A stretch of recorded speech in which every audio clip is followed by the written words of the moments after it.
Welcome to the third section in this video series.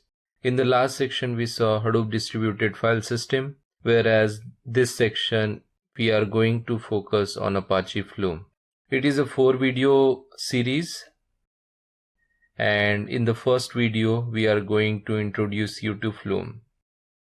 So let us see. We are going to go through what is Apache Flume, why do we use it, and what are the different components in Apache Flume. So let us get started and know what is Apache Flume. Apache Flume is a data ingestion tool. It is one of the most important tools when it comes to ingesting data. It is useful for ingesting data from the third-party sources into Hadoop ecosystem. It's mainly used for ingesting log data, the log information that is created by the different websites or any web server. It's ideal to use Apache Flume to ingest that kind of data. When it comes to streaming data, Apache Flume best of the tools that is available, and therefore it is considered to be the best tool when it comes to ingesting streaming data into Hadoop cluster.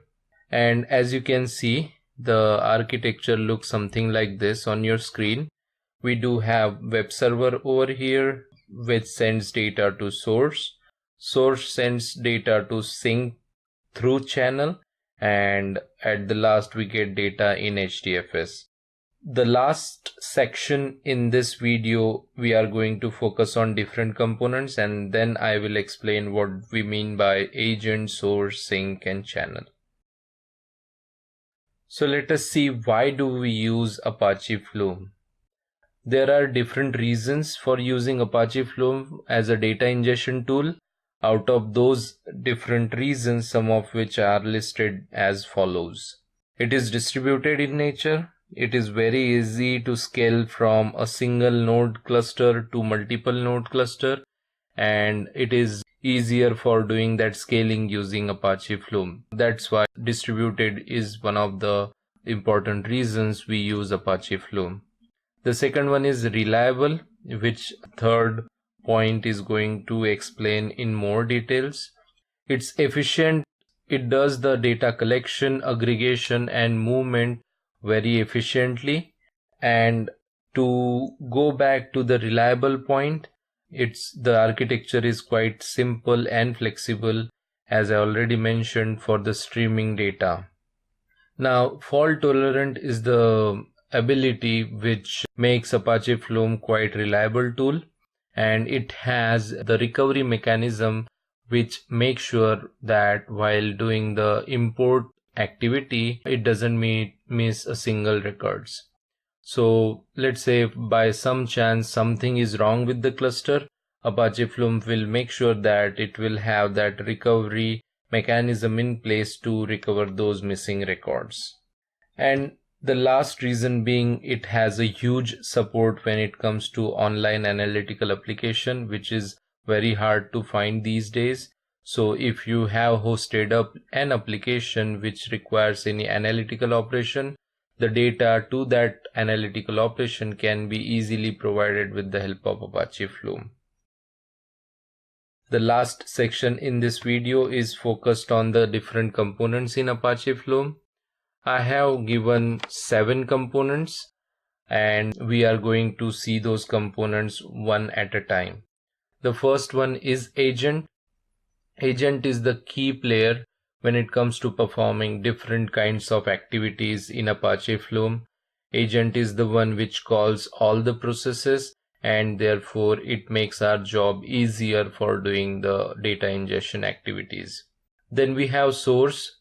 Source is the system whose data the Flume agent, streams.